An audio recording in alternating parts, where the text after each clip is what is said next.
Hey guys, this is OddOneGaming. This is going to be another Raid Shadow Legends video. And for the first time ever, I have Ash on the channel. Welcome, Ash. How are you doing? Yo, Odd One. I am thrilled, man. Dude, it's been, you said first time ever. It's been Yeah. way too long. I'm so happy that we're here collabing together and excited to talk some Raid with you, man.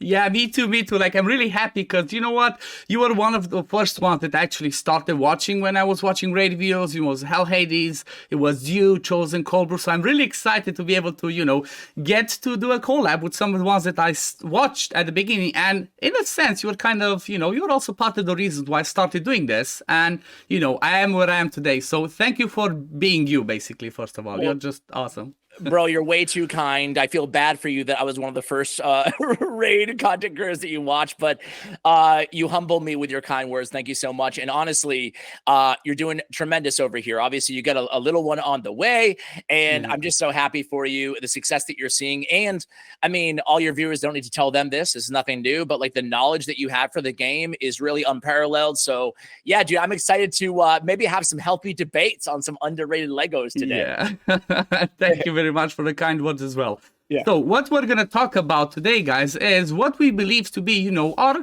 kind of like top 5 most underrated legendaries. But before we jump into that one, make sure you go and check Ash's video. We're going to have a collab on his side. It's going to be pinned in the description and in the pinned comment. So make sure you go check that one out. And obviously, if you're not already subbed to Ash, what are you doing with your life? Like, come on. Come on. You have to get your daily dose of positive vibes from this man. So make sure you go sub to him as well.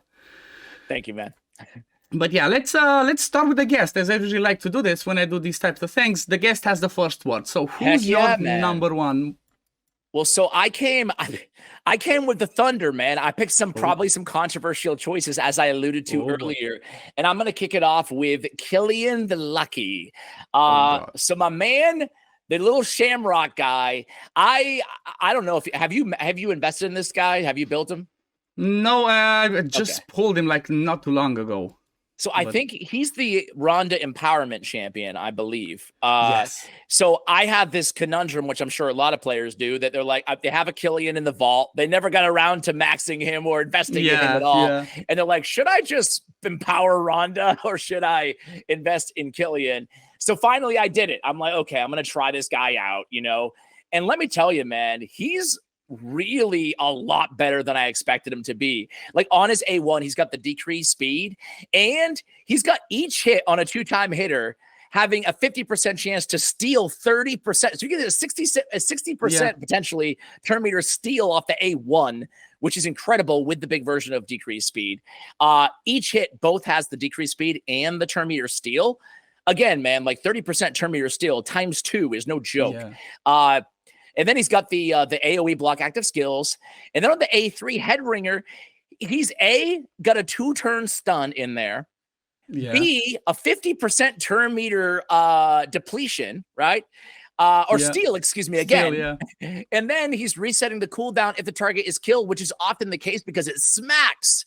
So I was like, wow, bro. And on Charmed Life, he's got like every buff known to man that he's throwing on himself at the beginning. Obviously, that's not dependable because you don't know which 2 of the buffs you're going to get, but it's a nice little add-on. It adds the lucky charm element of the kit.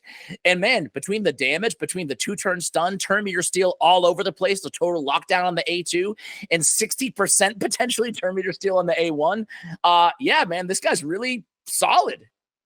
Yeah, I definitely think you have a point. Now that I look at it and the whole kit together, it makes sense. Like, if you're struggling for some help with the Fire Knight, or if you're talking even with the Spider or with the Dark Fae, he could have some good potential. Like, I could see him, now that you mentioned, especially with A2, I could see him be the first one in a Dark Fae team. After the Dark Fae steals your team, he goes with the A2, locks everybody out, and then you can do your whole shenanigans. Absolutely. Never thought about him like that. I like it. Anywhere that you're looking for turn meter manipulation, to your point, I mean, he's up there with, like, I hate to even put his name in it, even though it's an epic, he's up there with Allure on that A. Like, that's very good control on the A1. Fire Knight, even Ice Golem, even in the arena, you can have a lot of fun with this guy. So yeah, I really like Killian, man. Good shout. And he also has like an L attack in all battles, good aura. So I'm seeing Killian in a different light. I'm seeing him in a different light now. Cool. Who you got first, man? My first one is going to be somebody that I've been talking so much about on my channel and in different videos and with other creators, and it's been the same one in the past, but I still believe Visix the Unbowed is one of the most, if not the most underrated hero in the game. Like, honestly, ever since she got her buff, like over a year and a half ago or something like that, she's just a monster. I mean, like same we talked about Killian. On the A1, she has a guaranteed turn meter decrease by 15%, so she straight up decreases the turn meter by 30%. Then on the A2, she has an AoE hit that goes down on a 3-turn cooldown that puts AoE decrease speed and ally protection, and this one can smack pretty hard. And then on the A3, again, another AoE hit that can place provoke, again on a 3-turn cooldown and with putting a shield on herself. So the thing is with her, she's so amazing, especially with the release of Hydra. I feel like she is, if you don't have the Mithrala or your Mithrala is in a different team, she's the perfect candidate to bring in the team to do provoke, you know, paired with somebody as a backup, to do AoE decrease speed and put her in a curse set as well. Because she has 2 AoEs, she's gonna put Hex out there. That's a really good call out, actually. The curse set on her to even add more utility to her. Because you're right, man. Decrease speed, at least me, is probably one of my favorite debuffs. It's probably my favorite debuff in the game, man. Like, I think it's so underrated, you know, among some players. But yeah, the rest of her kit is like, I totally agree. And it's a good call out there, man.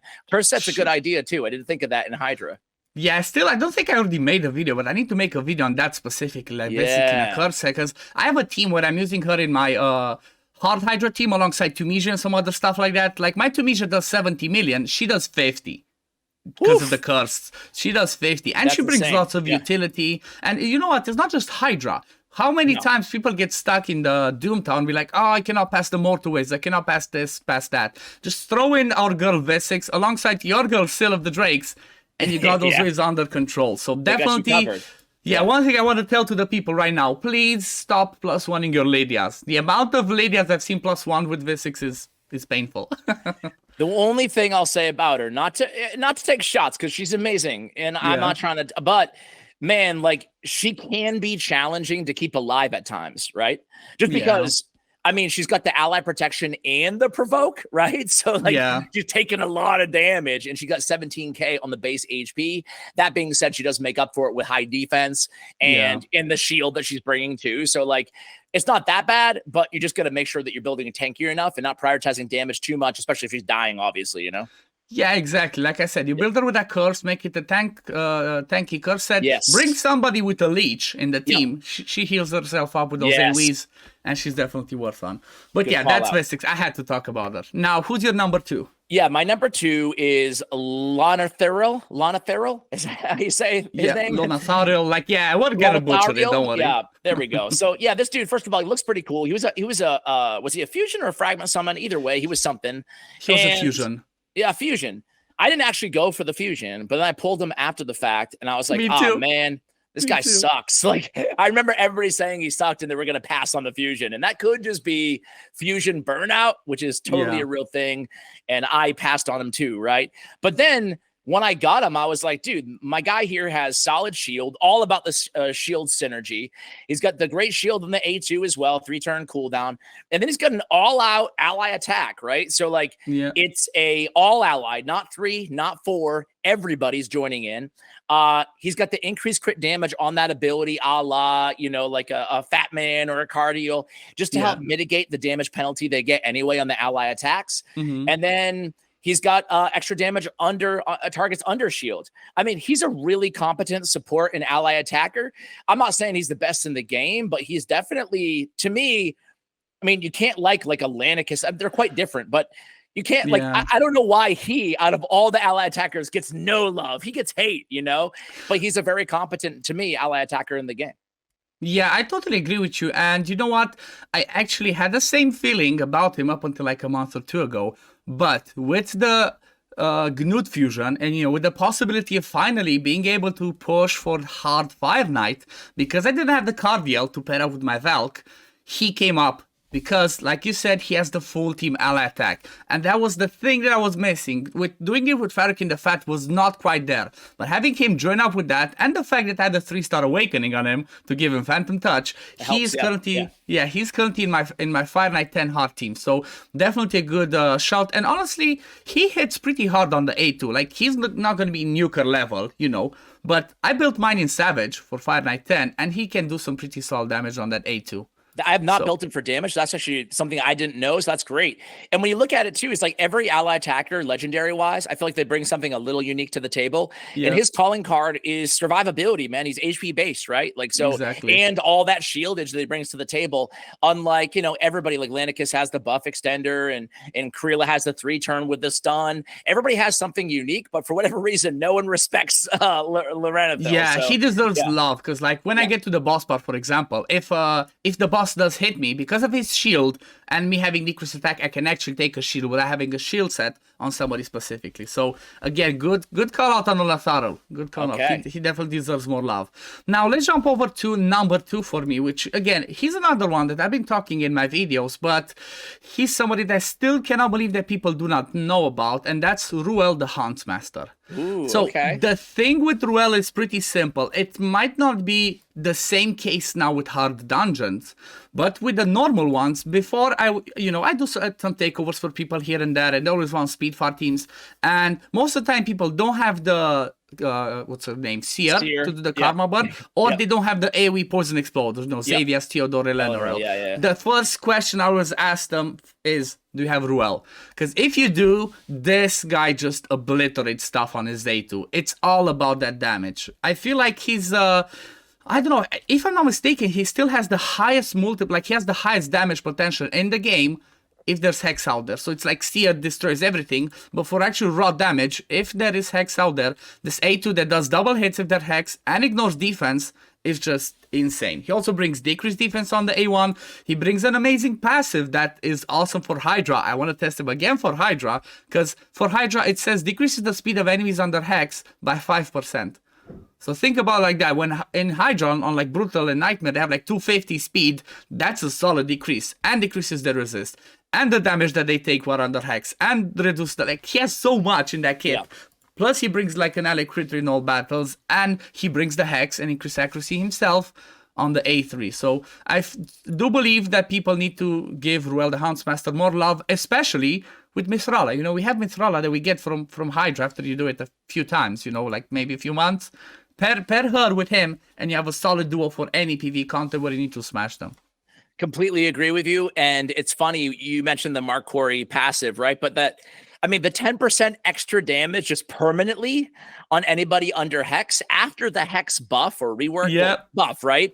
Like that just became even better. And the speed, to your point. So like the better that Hex gets, the more competent Hex champions that are released by Plarium, the better Ruel gets as well, right? Exactly. So like, it's really cool. I love, you called this out too, but I love that he has increased accuracy, especially on a DPS. It's not something that most DPS have. Like, he brings it to the whole team, you know? So I really like his kit, and I agree with you completely about the damage. Just survivability is the only concern with him. But again, I mean, you can build him so that he can take a hit, right? And he does have that mitigation as well. So or just throw the Visix that I was talking about earlier with that protection. Mithrala, that's it. He's protected. Indeed. Okay, you're number 3. I need to revisit my Ruel now. You're making me. You're inspiring me. I have Errol. Talk about a dude who sucked for so long, and then, I mean, this is the beauty of actually Plarium. If you're listening, maybe balance your game here and there, because I mean, this guy and my next choice. This is what can happen on just like a really nice balance. And now all of a sudden he went from one of the least compelling legendaries in the game to really, I think, one of the most underrated nukers in the game. He's still very one-dimensional, right? He's not bringing debuffs. He's, you know, he doesn't have much going on, right?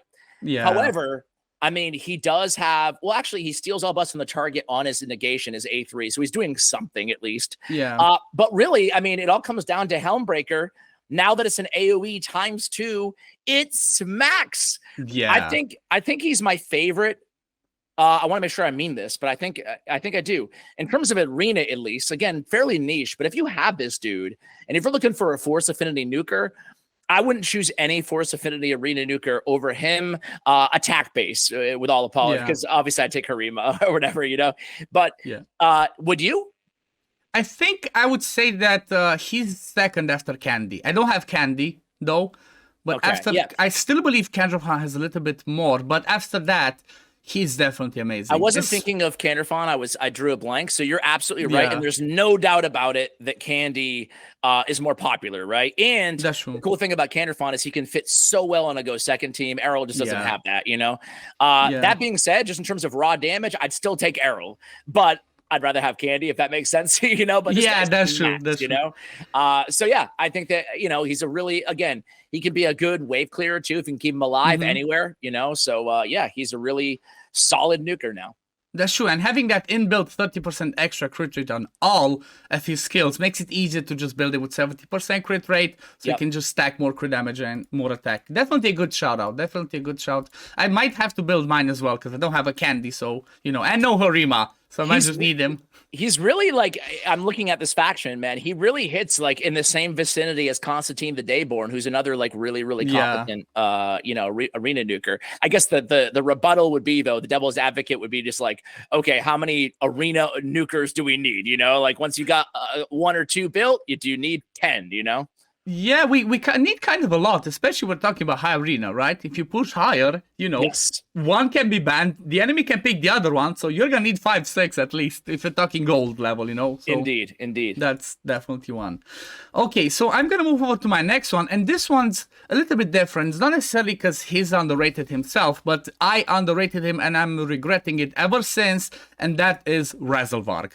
I regret skipping this fusion on my main account. Too, man. Oh man, like I skipped him on the main account because I was doing the free to play at that time as well, and I was like all in on the free to play. I'm getting him. You know, I didn't really have time to focus. I was like, yeah, who needs an increased speed and increased accuracy? I don't care. But he's so good everywhere. Like where do I start? Triple hit A1 boosts his turn meter. AoE on the A2 with leech and heal. AoE on the A3 with increased speed and accuracy. Amazing passive. Speed in all battles. Like, what more do you want from him? And 110 base speed for a nuker. He's just mind blowing, and I still cannot believe. I hope I pull him one day. This is the one. So do I, dude. I don't have him either, man. But man. I guess just to play devil's advocate, I mean, okay. So where are you outside of the clan bosses? And that's a big, you know, it's easy to say outside of clan bosses, but like, where do you think you'd be running him in the end game? I mean this as a genuine question. I'm not trying to, because I don't have him either, you know? That's true. So he would have 2 spots for me. He would have one, I'm quite sure that would be an amazing team for Fire Knight, 10 hard, because he has the triple hit and the lead, plus the speed, so he's going to bring a lot there. And 2, I've seen some disgusting numbers from him in Hydra. Like, he can do some insane damage. Because if you think about in Hydra, he brings you the increased speed that you need in Hydra, and he brings you the leech.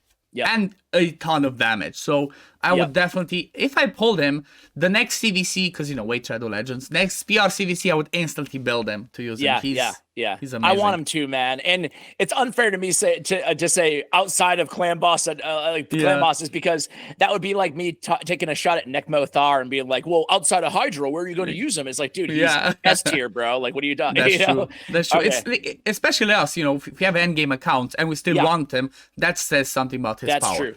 That's true. Okay. I'm gonna go with Vergamkar, Lizard Man. I said I was gonna go to back-to-back champions that got buffs.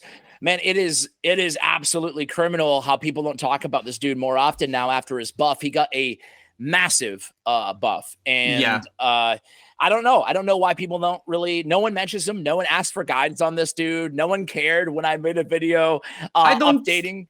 I don't think they know about the buff, honestly, because I agree with him. Yeah. Oh man, this guy, I mean, he used to be very niche. Now he's like, listen, is he going to be super end game viable?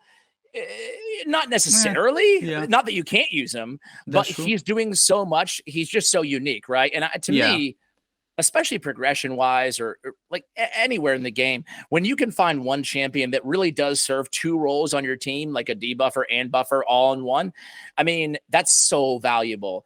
And he has that. He's got a stun on his A1. He's got a remove provoke, I'll remove another debuff on his A2, an increased defense, and a shield based on his HP that scales very well, all on a 3-turn cooldown. I mean, this ability is really good. It always was really good, but I think people sleep on, you know, removing provoke is one thing. Like, okay, how often are you going to be using that? But it's still nice to have. But then another debuff, I mean, sometimes that's all you need is just one debuff removed, you know? It's a big shield, like I said. And then the Crushing Trample on the A3, I mean, they reworked this entire thing, and now it's incredibly good. It's an AoE now. It removes a random buff from each enemy. But wait, I hate when they word things like this, man. Where it's like, weird. Why do they have to say, like, has a chance of removing 2 buffs? Like, okay, just so you can book it out, I guess. Anyway, so he removes 2 buffs from each enemy when he is booked, which again is incredible, like very, very good. And then he's also placing a big version of decreased defense and 100% heal reduction, man. And then on his passive, he's immune to provoke. He's filling his turn meter every time he's attempted to be provoked.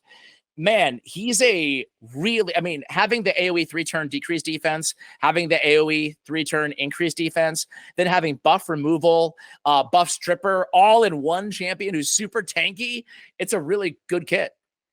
Yeah, I think I need to have a look on him and maybe make a standard clan boss video on him, because he might have a role in there. Like you said, increased defense with massive shields and a cleanse in there. You know, he definitely is awesome. I totally agree.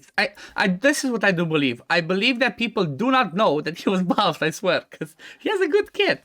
Man, he used to be very meh, you know. Some people liked him. I didn't like him before his buff, but now after the buff, man, he's like really, really, if this champion existed, man, back when we started playing, like everybody, if he was just released 3 years ago like this or whatever, everybody would be talking about Vergamkar, you know, like one of the better champions out there, you know? Exactly. Definitely a good shout out. Okay, next one. I have quite a few in here. Actually, I have a couple more. You know what? Let me just start at the top and let's go with Barbarians. And I want to talk about somebody that he's not like a god everywhere, but has some amazing roles that maybe people don't know, and that is Elder Skarg from the Barbarians. So I did a little bit of a fun testing with him, because I don't have him on my main account, but I pulled him on my free-to-play, and I did some testing with him in Hydra, okay? He was on the lower levels, but he can actually be amazing for Hydra as a mischief tank, because on his A1, he does increased speed or increased crit rate, you know. Let's say the increased speed, let's say you don't bring the increased speed on the team, you bring more turn meter. Pair him with Arbiter, as I did on the free-to-play, he's always going to have that increased speed unique. If not, he's always going to have that increased crit rate. And honestly, the thing with him is just his A1 and his A2. The A2 can hit up to 6 times, and that's just massive damage. And basically why this one's so good is, if he does the 3 extra hit, which the conditions are, the enemy has to have 3 debuffs or buffs. It doesn't matter if it's like 2 debuffs and Poison Cloud, as an example. Those count as 3, he does the 6 hit, and he places AoE HP burn. Goes to the Poison Cloud, goes through everything, and he's just amazing for Hydra, you know. From the same principle, you can use him as your AoE HP burner in Spider, for example, on low levels, but he does need setup, you know. On Spider, you would need some 3 debuffs, but for Hydra, he definitely is amazing, you know, some support. And not only that, on his A3, he's amazing for Doom Tower waves. The control he brings because of his A2 and A3 as well, because the A2 also does True Fear, but obviously doesn't work in Hydra. So I feel like people don't give him the love that he deserves. Yeah, you're right. I messed around with him a little bit, but you're right on that A2. I've heard that the marked, I'm not sure if this still stands. You know, this is probably 6 months or a year old, but I heard it's, if he places the 3 extra hits, it is potentially the hardest hitting ability in the game, you know? Yeah, I think he has good multipliers there, yeah. Yeah, so that's really cool. I love the AoE burn. You're right. His kit reads like, I feel like some people just glance at it and they're like, okay, all right, weird, niche, you know. Yeah. But then when you look at what's guaranteed, there's actually quite a bit. And it's not the threshold to get the maximum output from this champion isn't as hard as it may seem on first glance. You know what I'm saying? Yeah, exactly. And in the arena, like, he's not a meta arena champion apart from it. But you can have some fun, man. Like that, he has an irresistible fear, but it could be a true fear or it could be a provoke as well if they're legendary, which usually is the case, right? So like I feel like he's got kind of a sneaky kit for the arena too, maybe in a stone skin or something because he's kind of squishy, you know? Yeah, even with the passive, where he takes less damage from legendaries. Yeah, He's a cool definitely. I really had to mention him. Good call out. Next one from you. Yeah, I this is my last one, and I really brought the thunder. I really want to be controversial. You know, before this video, to tear down the fourth wall for the audience, we just wanted to make sure that we didn't have like duplicates. So we ran down. I gave you mine. You didn't give me yours. And you're like, you were like, probably don't put that guy on. Come on. It's noble. It's noble. From Shadowkin. I want to be controversial, man. I'm out here. I'm the only dumb YouTuber in the world singing this dude's praises. Noble, the most hated on, maybe the second most after like Jingwan or something. I don't know. Yeah. But man, I really, here's the thing. It's like going to see like a bad movie, like Odd One, where you're like, your expectations are so low that you're bound to be pleasantly surprised sometimes. And that's what I was with Noble, man. Like, I pulled him pretty like recently within the last year, and I built in him. I'm like, dude, this guy's like really fun. You know, he's got, I'm not going to read the entire kit, but it's all about fear and true fear synergy. And I'm a sucker for fear and true fear. It might be because it's like around Halloween time at the time of this recording, but like good timing. I really like it. Plus I am absolutely like on the edge of my seat waiting for, they announced that there's going to be a Fortis buff. And I can't wait to see what happens with him. I hope it's really good because I can't wait to make fear and true fear teams around Fortis. And if it does happen, I will probably be running a champion like Noble, maybe a Yoshi the Drunkard or something as well. Who knows? Anyway, I digress. On his Harbinger, his A2, it's a 2-turn cooldown. He's ignoring 30% of the target's defense. He's filling his turn meter. He's decreasing the cooldown of his A3 if they're under a Fear or True Fear. On his A3, it's an AoE, and then he has a 100% chance of decreasing turn meter by 50% on a 3-turn cooldown. Really cool. If they're under Fear or True Fear, he's filling his own turn meter. So what you can get going on with this champion is if they're under Fear or True Fear, if you can build a fear team around him, and again, this is very niche, right? But if you can... Dude, he can smack and do a lot of damage, and he just keeps going and going because he's stealing so much turn meter and filling so much turn meter. And on his passive, this is where he's actually placing his true fear. Whenever an enemy's turn meter is fully depleted by any champion, 100% chance of placing true fear on the enemy for 1 turn. So again, you'd need to have that synergy there, but like, if done properly, right, you can make like a really crazy combo with Noble at playing like a center role, right? So my suspicion is right now, I'm not sitting here telling you he's a S tier, A tier, anything champion, but I'm thinking that like this champion under the right circumstances, basically, you know, a decent true fear or fear champion on the team with him, you can have some real fun and he can be a great damage dealer for your team. Am I crazy? Maybe. That's your nice way of saying yes. I remember seeing something funny before the whole Stone Skin meta went crazy and everyone has Stone Skin Arena. I was facing a team. I don't remember if there was exactly these heroes, but there was a Calvalax, there was a Gurda Bogbrew, and there was him in the team. So basically what happened, Calvalax is passive proc, everybody got poisoned. Gurda, I think, has a passive that pushes everybody's turn meter if they're under poison. Everybody got the turn meter depleted. He got a turn. Everyone had true fear. He hit. I don't know what was happening. It's just, I got killed. Like, I don't know what happened. The fight started, I got killed. I was like, what just happened? It's lockdown control, man. So the one time that you ever fought Noble, he beat you is what you're saying? Yes. Yes. So I have to admit that. I have to admit it. So what's the deal? Why do you hate on him so much? Like, listen, be real with me. What bothers you about his kit? Just like everything? I think, no, the weirdness of his kit is, especially now, because like you would look at him and you'd think like, okay, mostly arena, because Fear, True Fear don't help you with bosses, no boss encounter. So you'd think, okay, maybe he could have a use in Doom Tower Waves. That could be interesting. But mostly I'm looking at him like, okay, he's arena.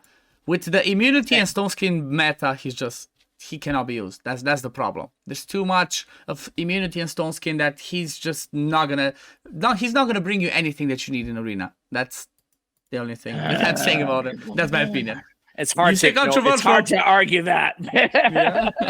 That's the only thing, you know. Because it shifted so much. He might have had a spot, but after Stone Skin, he just kept going down. Fear can land. True fear can land. Boom. Noble. S tier. Exactly. There we go. Go through Stone Skin. Everybody done.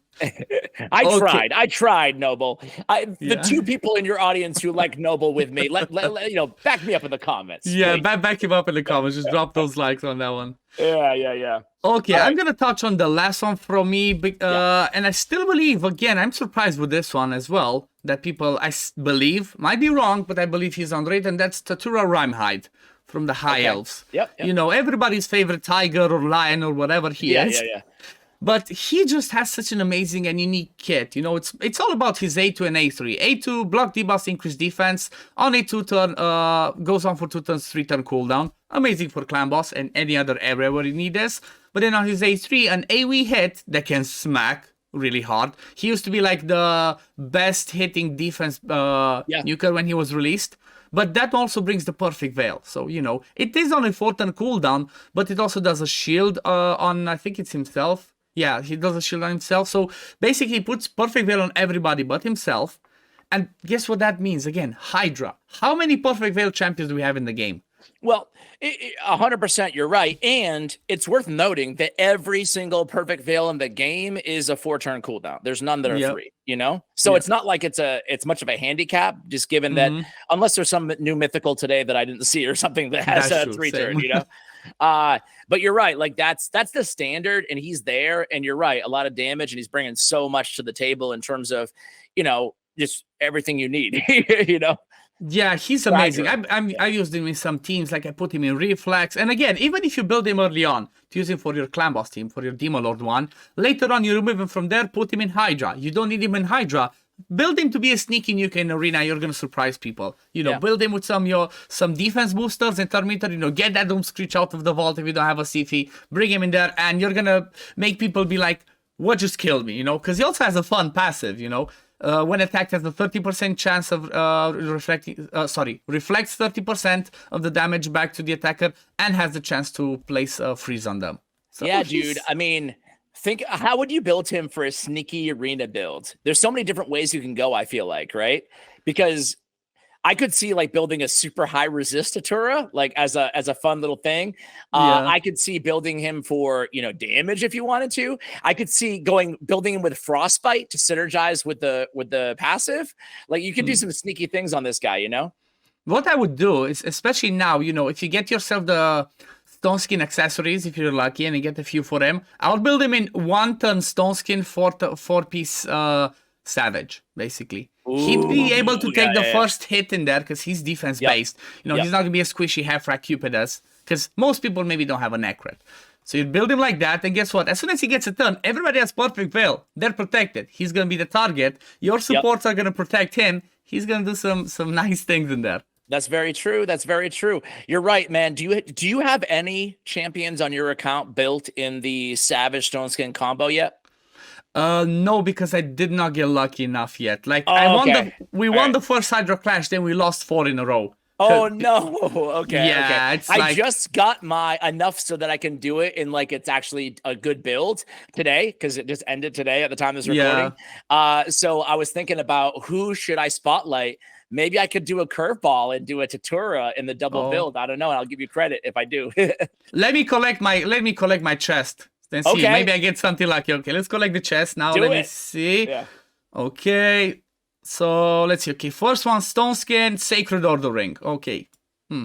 Okay, then next one, Dwarves HP Amulet, 5-star. I can re-roll that. That's not a problem. Right. Then a couple of protection. Come on, Sifi, please. I want to see that for Sifi. I need for Sifi. Okay, Silver Watcher's Amulet. Bannerlord's Ring, not the best. Come on, Ring. It is a High Elf's Ring. Okay. Ooh, I might be right back at you.